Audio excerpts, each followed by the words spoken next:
Olá pessoal, vamos aqui seguindo o estudo aqui da linguagem de Java, né? Vamos continuar nesse estudo. Na última aula nós vimos aí sobre criação de classe, saída de dados utilizando a linguagem Java, e nesta aula nós vamos falar sobre os tipos de dados, primitivos, as variáveis, como declarar variáveis em Java, e vamos tratar um pouquinho também de legibilidade de código e de comentários, ou a forma como nós podemos comentar código nos programas escritos em Java.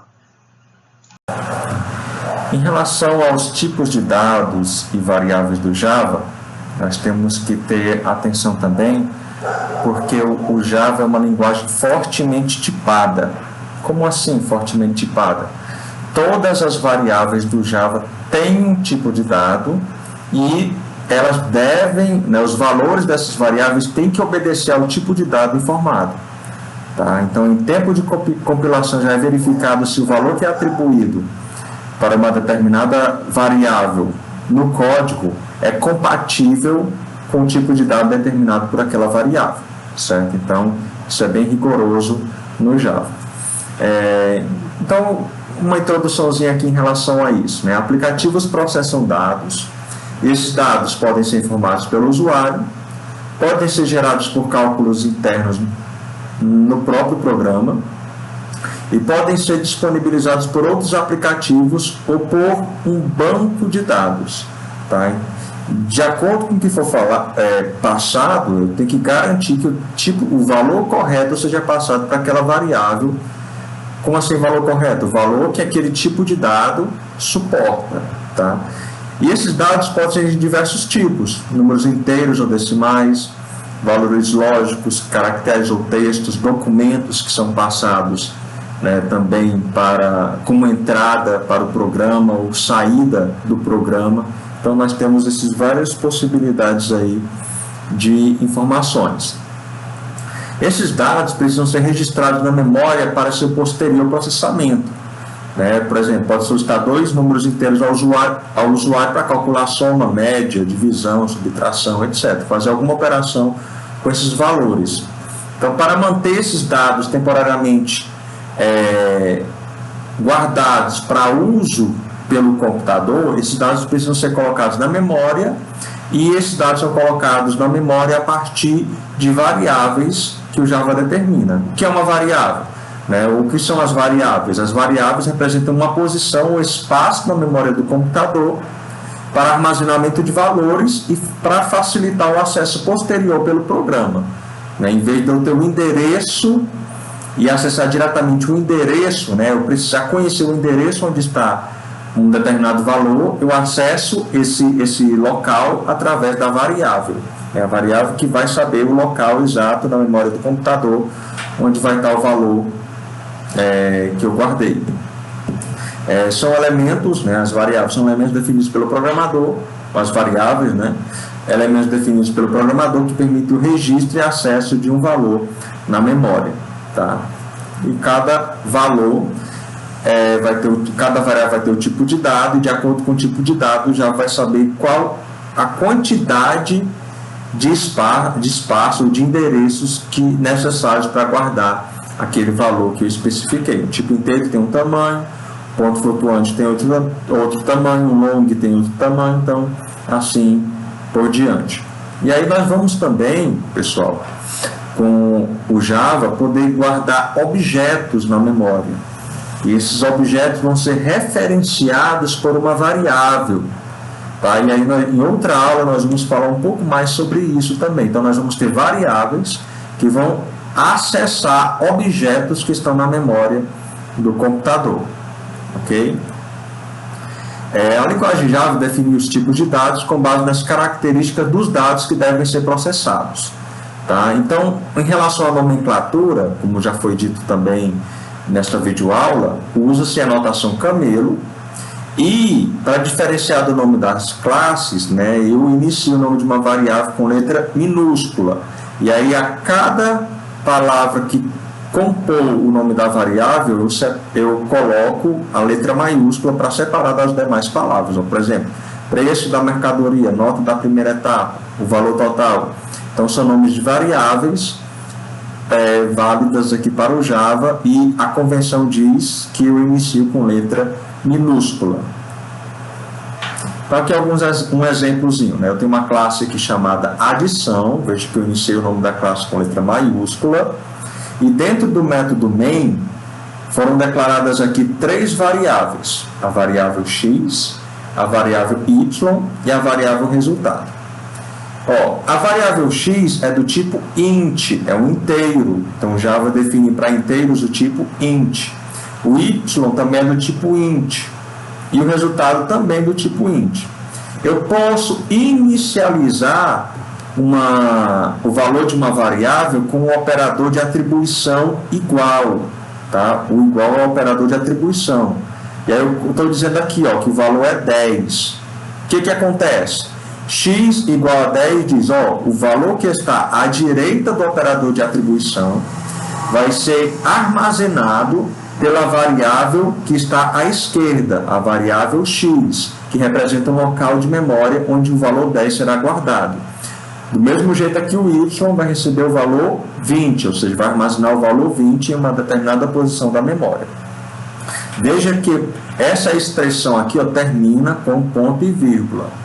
E eu também posso colocar numa variável o resultado de um cálculo. Por exemplo, a variável resultado está recebendo, está aqui o operador de atribuição, recebendo o resultado da soma do valor da variável x com o valor da variável y. Então, o valor de x mais y vai ser colocado no resultado. Então, o operador de atribuição vai ser processado depois que for realizado o cálculo da soma, e aí, realizou o cálculo, o valor é atribuído em resultado. E, por fim, está sendo impresso na tela o valor do resultado, aqui, utilizando o printf e o %d, tá? Então, são esses os detalhes aqui deste programa aqui. Mais outro exemplo aqui, O exemplo abaixo mostra várias formas de declaração de variáveis e atribuição de valores. Cada expressão de declaração ou atribuição deve encerrar com ponto e vírgula. Olha só, aqui uma forma de declarar int x, tá certo? Eu declarei essa variável que está dentro desse método e não atribuí nenhum valor a ela, tá? Não atribui nenhum valor. Só posteriormente aqui, na linha 6, está sendo atribuído o valor 10 a x. Y está recebendo o valor 2 milhões. Como eu não posso colocar um ponto para separar, ou vírgula, se fosse a nomenclatura inglesa, para separar os valores aqui de milhar, né? 2.000.1222 ou 000, como a gente costuma fazer separação quando nós escrevemos o valor 2 milhões, o Java permite você colocar o underline para separar valores de milhar, tá? Então esse aqui é um valor inteiro, 2 milhões. Para ficar mais claro para nós que estamos lendo o código que o valor é 2 milhões, nós podemos colocar um underline para separar. Ou então deixe 2 milhões com os seus vários zeros aqui sem nenhuma separação, só que vai dificultar a leitura do número. Então esse aqui é para facilitar a leitura, eu coloco um underline. E aí o Java entende que é um inteiro, 2 milhões. E eu posso colocar aqui, declarar as variáveis também na mesma linha, int, resultado, vírgula, dado, vírgula, z igual a 5. O que está acontecendo aqui? Eu declarei uma variável chamada resultado, outra variável chamada w também do tipo inteiro, e outra variável z também do tipo inteiro. E no caso do z, está sendo colocado o valor de número 5. W não foi inicializado, nem resultado. O w vai ser inicializado bem aqui embaixo, w igual a y dividido por x, o valor de y dividido por x. Um detalhe, dentro de métodos, quando eu declaro variáveis, ou seja, isso aqui são variáveis locais, se eu não inicializar, o Java não vai saber que valor o x vai ter, por exemplo. Então, eu não posso usar o x para atribuir a outra variável, enquanto ele não for inicializado. Eu preciso primeiro inicializar, como está na linha 6 aqui, para depois utilizar o x. Se eu tentar utilizar o x sem inicializar ele, desse jeito aqui, vai dar um erro de compilação. Tá? Então, w igual a y dividido por x, E o resultado é igual a quê? É a soma de x mais y mais w mais z. E aí vai ter o resultado. Qual vai ser o resultado aqui, pessoal? Vamos conferir aqui. X vai ser quanto? É 10. Y é quanto? É 2 milhões. Então aqui dá 2 milhões e 10. Mais w, né? W é o quê? É y dividido por x. 2 milhões dividido por 10, que dá 200 mil. Então dá 2 milhões, 200 mil e 10. E o z, o 5, né? Então mais 5, 2 milhões, 200 mil e 15. Ok? Você pode fazer esse cálculo aí depois. Tem aqui o resultado, né? 2 milhões, 200 mil e 15 de posição de resultado. As variáveis w, x, y, z e resultado correspondem a posições da memória do computador. Essa posição é reservada para guardar determinados tipos de valores, e cada tipo tem um tamanho pré-determinado. Nós vamos ver já alguns tamanhos aqui. É como se fosse uma caixa, né?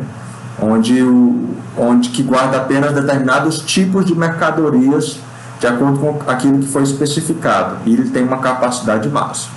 Então, ó, x tem 10, y 2 milhões, w 200 mil, z 5, resultado 2 milhões 200 mil e 15, tá? Caso o valor da variável seja alterado, ou seja, se eu colocar x igual a 15, o valor anterior é substituído pelo novo valor, ou seja, x igual a 15, e aí o valor anterior é perdido, se não tiver atribuído a nenhuma variável anteriormente. Ok. Em relação aos tipos de dados, o Java possui 8 tipos de dados primitivos. E depois nós vamos ver que existe uma outra quantidade ilimitada de tipos, que são os tipos de dados por referência. Tipos por referência. Nós vamos ver isso em outra aula. Então, o Java fornece 8 tipos de dados primitivos, tá? Que são valores, tipos pré-determinados aí pela linguagem, e eles têm um tamanho definido, um intervalo de valores também definido. Cada um desses tipos de dados representa um conjunto de uma faixa de valores. Por exemplo, nós temos aqui o Boolean, que pode ter os valores true ou false, ou verdadeiro e falso, tá?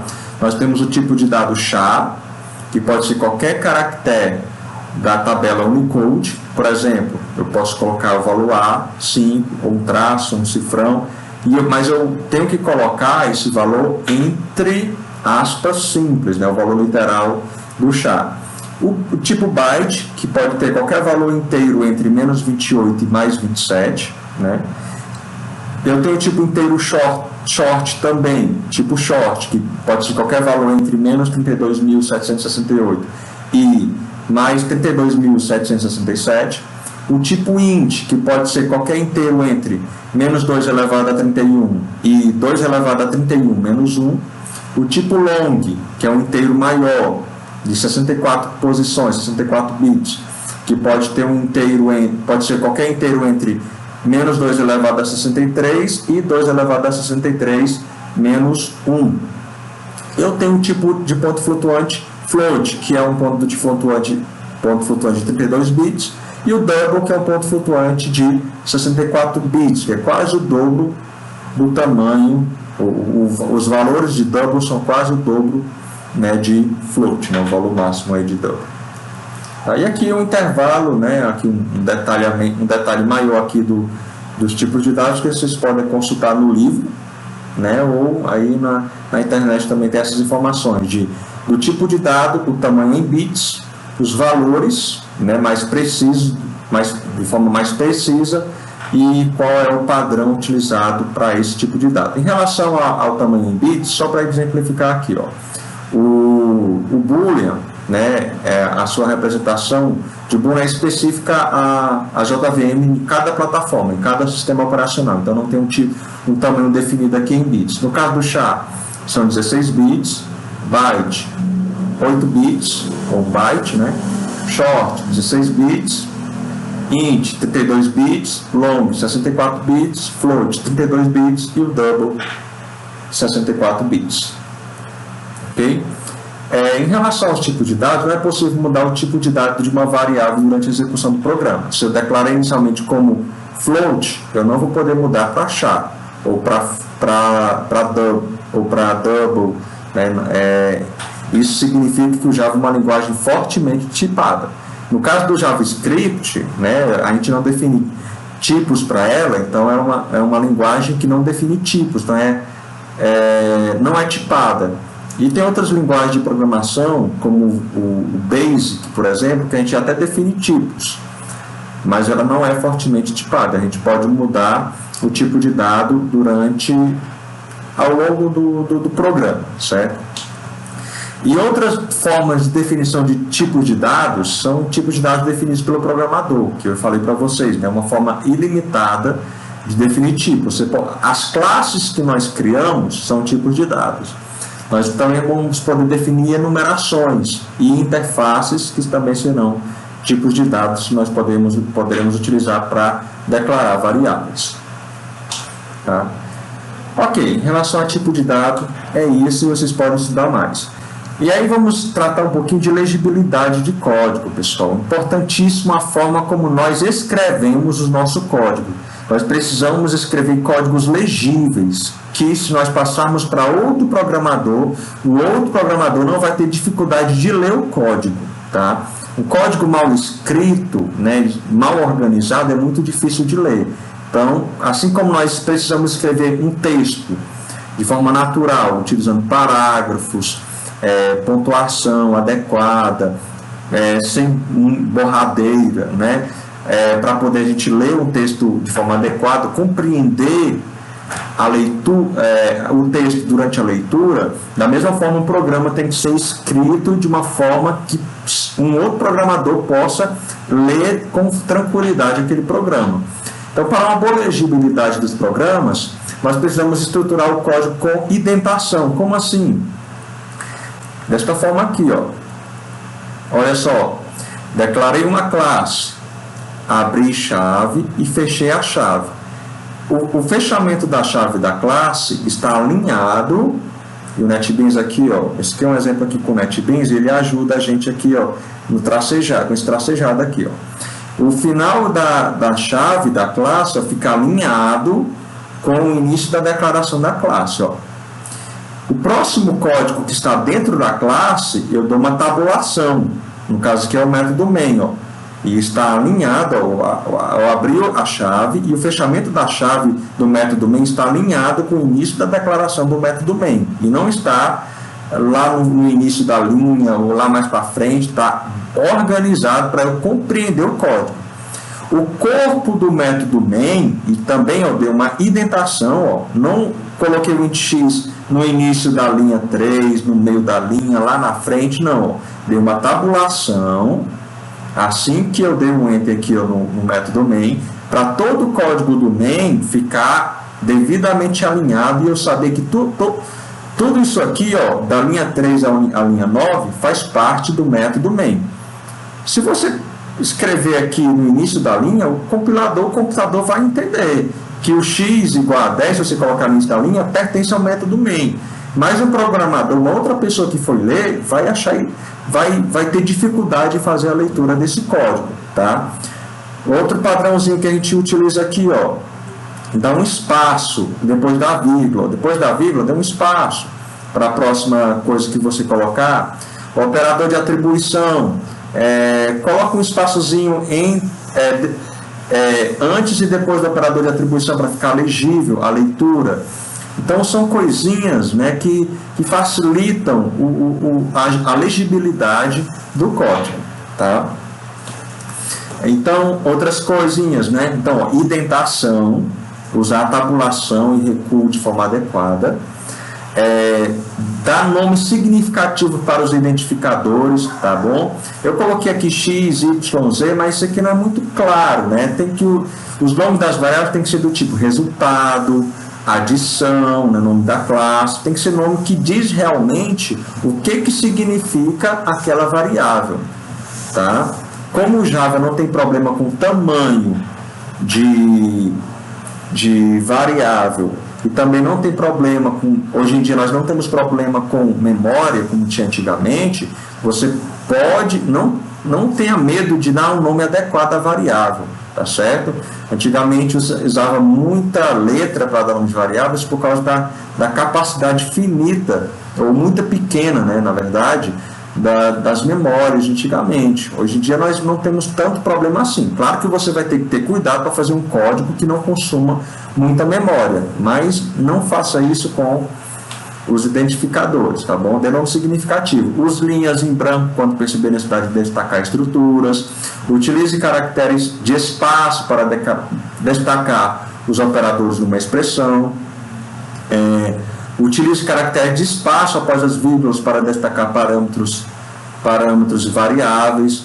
Defina como padrão, né, os locais onde serão definidos variáveis de instância, métodos, construtores e propriedades. Como assim? Normalmente nós colocamos no início da classe as variáveis de instância, em seguida as operações, depois os métodos getSet, depois vamos ver o que é isso, tá? A gente organiza. Pode ficar em qualquer lugar na classe? Pode ficar, as variáveis de instância pode ficar no final, no meio da classe ou no início, mas a gente organiza a construção da classe para facilitar a legibilidade de código, ok? E outra coisa importante também que ajuda muito a programação são os comentários. Normalmente, né, a gente tem às vezes uma expressão mais complexa, né, e aí a gente pode adicionar um comentário para depois a gente lembrar o que foi que nós fizemos ali com aquela expressão. Tá? A gente pode, por exemplo, nesse resultado, colocar um comentário aqui e dizer, aqui está sendo feita a soma de temperaturas ou de médias aritméticas das notas do aluno, etc. A gente pode, de acordo com o programa, fazer o devido comentário. E aí nós temos o comentário de uma linha, que é //, aqui, por exemplo, no próximo código aqui, //, eu estou comentando o que é essa variável nome. Isso é uma classe Java. Classe Java pessoa.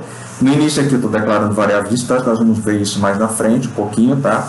Aqui um método, vamos ver isso também na outra videoaula, mas o que importa aqui é o comentário, esse aqui, atributos de uma pessoa, estou comentando o que significa essa variável aqui, nome, tá? Na verdade aqui é atributo de uma pessoa, a variável nome e idade está sendo contemplado com esse comentário.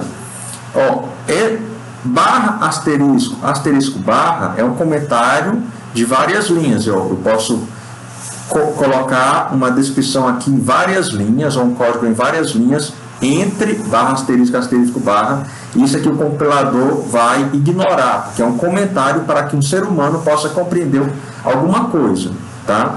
E também em Java eu posso colocar asterisco, barra, né, e vários asteriscos aqui para documentar código, tá?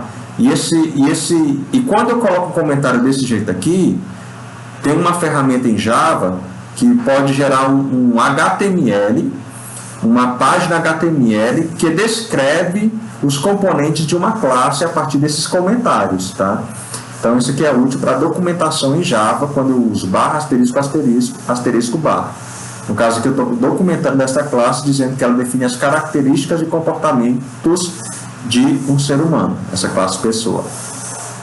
Então, // para comentário de uma linha, /* barra para comentário com mais de uma linha, *** barra para comentários Javadoc, uma ferramenta aí de documentação do Java, útil aí para detalhar o propósito de uma classe, atributo ou método, tá? E sempre colocado acima ou da classe, ou do método, ou do atributo que eu estou comentando, tá? E são usados aí pelo utilitário Javadoc para preparar a documentação das classes no formato HTML. Úteis para aprimorar a legibilidade de programas, né, são ignorados aí pelo computador, ok? Então vocês podem aí trabalhar fazendo um bom programa utilizando indentação, espaços, pular linhas, colocar linhas em branco para permitir a legibilidade e também colocar comentários no código. E é importante usar convenções apropriadas de comentários de documentação, somente se você está trabalhando numa empresa, numa equipe, né, com vários programadores e todos, e é bom criar uma convenção de documentação junto à equipe, tá? Ok, pessoal. E aí, para finalizar aqui, só relembrando o que nós vimos na aula de hoje. Nós vimos criação de classe em Java, nós vimos nomenclatura de identificadores, nós vimos string e operadores e operações para a saída de dados, tá? Nós vimos também os tipos de dados em Java e como declarar variáveis em Java. E nós vimos um pouquinho também sobre legibilidade de código e uso de comentários na linguagem Java. Tá? Então, façam as atividades propostas para que vocês possam fixar o conhecimento de vocês. Lembrem das atividades aí para controle de frequência e continue seus estudos pelo livro também, pelos slides do livro também que são fornecidos, para que vocês possam compreender bem o conteúdo e não venham ter dificuldade ao longo da disciplina. Pois é isso, um grande abraço para vocês, bons estudos.